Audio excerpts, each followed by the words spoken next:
प्रिय छात्रों नमस्कार। आप सभी को आपके अपने YouTube चैनल संस्कार कोचिंग सेंटर में स्वागत है। मैं हूं सत्येंद्र सर और आज आप लोग क्लास 10th का सब्जेक्ट फिजिक्स का पहला चैप्टर प्रकाश का परावर्तन, जिसको रिफ्लेक्शन ऑफ लाइट के नाम से जानते हैं, उसका 25 नंबर सवाल के तरफ हम आज आप लोगों को ले चलेंगे, क्योंकि इस सवाल का एक एक पॉइंट ऑब्जेक्टिव क्वेश्चन की दृष्टि से महत्वपूर्ण है, क्योंकि यह आपके बोर्ड परीक्षा में अवश्य ही पूछेगा, अर्थात VBI है। तो यदि आप पूरी जानकारी प्राप्त करना चाहते हैं तो मेरा पूरा वीडियो अंत तक ध्यान से देखिएगा, और यदि अभी तक हमारे चैनल को सब्सक्राइब न किया हो तो सब्सक्राइब जरूर कर लीजिएगा। तो चलिए हम ज्यादा देर न करते हुए 25 नंबर क्वेश्चन के तरफ ध्यान देते हैं और उसका आंसर क्या है उस पर हम एक एक पॉइंट पर हम विचार करेंगे।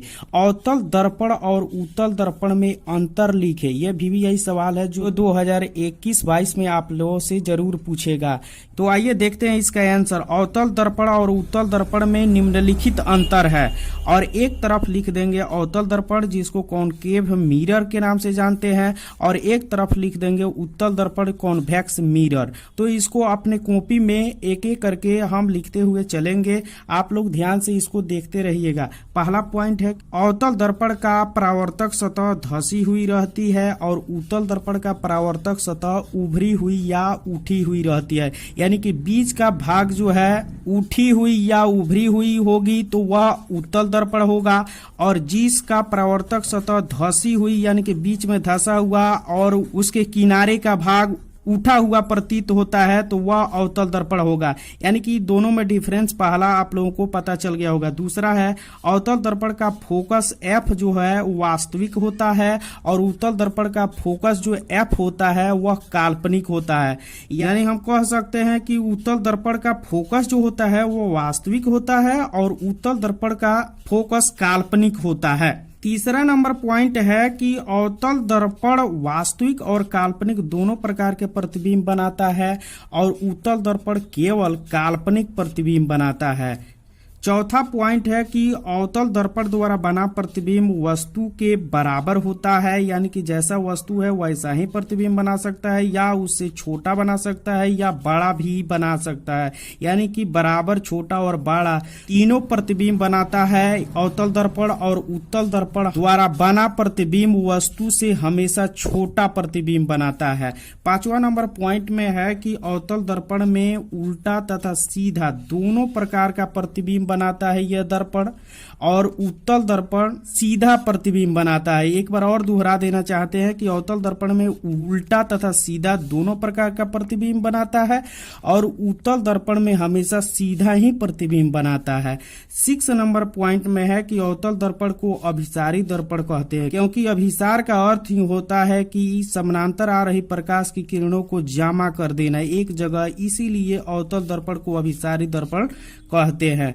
6 नंबर पॉइंट में उत्तल दर्पण को अभिसारी दर्पण कहते हैं, क्योंकि यह उत्तल दर्पण जो होता है वह समानांतर आ रही प्रकाश की किरणों को फैला देता है, इसलिए उत्तल दर्पण को हम अभिसारी दर्पण कहते हैं।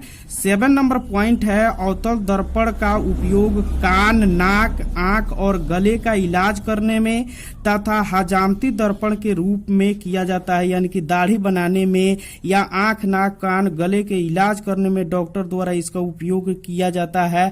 और वहीं उत्तल दर्पण का उपयोग जो है वो गाड़ियों में साइड मिरर के रूप में या रोड लाइट के परावर्तक सतह के रूप में किया जाता है, यानी कि ड्राइवर के बगल में जो लगा दर्पण होता है वह उत्तल दर्पण होता है। यानी कि हम कह सकते हैं उत्तल दर्पण का उपयोग गाड़ियों में साइड मिरर के रूप में या रोड लाइट के परावर्तक सतह के रूप में किया जाता है। वेरी वेरी इंपॉर्टेंट है, एक बार और आप लोगों को दोहरा देना चाहते हैं तो ध्यान से रखिएगा। एक तरफ अवतल दर्पण, एक तरफ उत्तल दर्पण लिखेंगे। पहला पॉइंट हो गया कि अवतल दर्पण का परावर्तक सतह धसी हुई रहती है और उत्तल दर्पण का परावर्तक सतह उभरी हुई या उठी हुई रहती है। अवतल दर्पण का फोकस वास्तविक होता है और उत्तल दर्पण का फोकस काल्पनिक होता है। अवतल दर्पण वास्तविक और काल्पनिक दोनों प्रकार के प्रतिबिंब बनाता है। उत्तल दर्पण केवल काल्पनिक प्रतिबिंब बनाता है। शायद आप लोगों को याद हो गया होगा ये 3 पॉइंट। आगे की तरफ चलते हैं। 4 नंबर पॉइंट में है कि अवतल दर्पण द्वारा बना प्रतिबिंब वस्तु के बराबर होता है, छोटा होता है और वस्तु से बड़ा प्रतिबिंब, यानी कि तीनों प्रकार का प्रतिबिंब बनाता है और इसमें केवल वस्तु से हमेशा छोटा प्रतिबिंब बनता है, यानी कि उत्तल दर्पण में। 5वां नंबर पॉइंट है कि अवतल दर्पण में उल्टा तथा सीधा दोनों प्रकार का प्रतिबिंब बनाता है यह अवतल दर्पण, और उत्तल दर्पण में हमेशा जो प्रतिबिंब बनता है वह सीधा ही बनता है। 6 नंबर पॉइंट है कि अवतल दर्पण को अभिसारी दर्पण कहते हैं और उत्तल दर्पण को अपसारी दर्पण कहते हैं। 7 नंबर पॉइंट और लास्ट पॉइंट है, आप लोग ध्यान से इसको देखिएगा। अवतल दर्पण का उपयोग कान, नाक, आंख और गले का इलाज करने में डॉक्टर द्वारा किया जाता है और हजामती दर्पण के रूप में नाई इस दर्पण का प्रयोग करता है। और उत्तल दर्पण का उपयोग गाड़ियों में साइड मिरर के रूप में या रोड लाइट के परावर्तक सतह के रूप में किया जाता है, क्योंकि इसका विस्तृत क्षेत्र होता है। यह प्रकाश की किरणों को फैला देता है, इसलिए चारों तरफ ये फैल जाता है, जिससे हम आने जाने वाली गतिविधियां हमको नजर आती है। इसलिए इसको रोड लाइटों के प्रवर्तक सतह में करते हैं। और ड्राइवर या चालक जो होता है उसके बगल में यह साइड मिरर के रूप में उत्तल दर्पण का उपयोग किया जाता है। इस सभी पॉइंट को आप लोग एक बार कॉपी में नोट करके या देख लीजिएगा तो क्लियर हो जाएगा। तो आशा करता हूं कि यह वीडियो आप लोगों को बहुत ही अच्छा लगा होगा। तो आप लोग लाइक, सब्सक्राइब और शेयर जरूर कर दें ताकि अन्य भी बच्चों लोगों को लाभ पहुंच सके। तो इसके लिए धन्यवाद।